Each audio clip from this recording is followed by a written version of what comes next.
എന്ന പേരിലെ സാംസ്കാരിക തനിമ, ചരിത്രവും ഐതിഹ്യവും പുനർനാമകരണത്തിന്റെ പശ്ചാത്തലവും. സംസ്ഥാനത്തിന്റെ ഔദ്യോഗിക നാമം എല്ലാ ഭാഷകളിലും കേരളം എന്നാക്കി മാറ്റാനുള്ള നിയമസഭയുടെ തീരുമാനം ഭാഷാപരമായ വ്യക്തിത്വം വീണ്ടെടുക്കാനുള്ള സുപ്രധാന ചുവടുവയ്പായാണ് വിലയിരുത്തപ്പെടുന്നത്.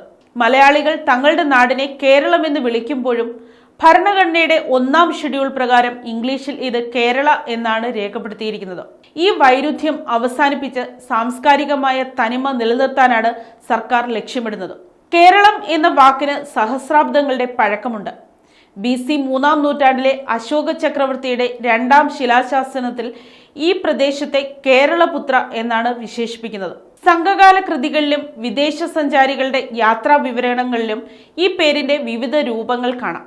ചേര രാജാക്കന്മാർ ഭരിച്ചിരുന്ന പ്രദേശം എന്ന നിലയിൽ ചേരളം എന്ന വാക്കാണ് പിന്നീട് കേരളമായി മാറിയതെന്ന് ചരിത്രകാരന്മാർ അഭിപ്രായപ്പെടുന്നു. ചേര എന്നാൽ ചേർന്നത് എന്നാണ് അർത്ഥം.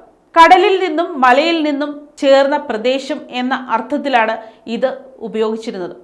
കേരളത്തിന്റെ ഉൽപ്പത്തിയെക്കുറിച്ച് പ്രബലമായ ഐതിഹ്യം പരശുരാമനുമായി ബന്ധപ്പെട്ടതാണ്. പരശുരാമൻ തന്റെ മഴു എറിഞ്ഞ് കടലിൽ നിന്നും വീണ്ടെടുത്ത ഭൂമിയാണ് കേരളമെന്ന് കേരളോൽപ്പത്തി പോലുള്ള ഗ്രന്ഥങ്ങൾ സാക്ഷ്യപ്പെടുത്തുന്നു. പദോൽപ്പത്തി പരിശോധിച്ചാൽ കേര അതായത് തെങ്ങ്, ആളം അതായത് സ്ഥലം എന്നീ പദങ്ങൾ ചേർന്നാണ് കേരളം ഉണ്ടായതെന്ന വാദത്തിനാണ് ജനകീയമായ അംഗീകാരമുള്ളത്. തെങ്ങുകൾ നിറഞ്ഞ നാട് എന്നാണ് ഇതിന്റെ ലളിതമായ അർത്ഥം. 1956 നവംബർ 1 ഭാഷാടിസ്ഥാനത്തിൽ സംസ്ഥാനങ്ങൾ രൂപീകരിച്ചപ്പോൾ മലയാളം സംസാരിക്കുന്നവരുടെ നാട് കേരളം എന്ന് അറിയപ്പെട്ടെങ്കിലും ഭരണഘടനാപരമായ രേഖകളിൽ അത് കേരള എന്നായി പരിമിതപ്പെട്ടു. കൊളോണിയൽ സ്വാധീനത്താലാണ് ഇംഗ്ലീഷിൽ ഈ മാറ്റം വന്നതെന്ന് കരുതപ്പെടുന്നു.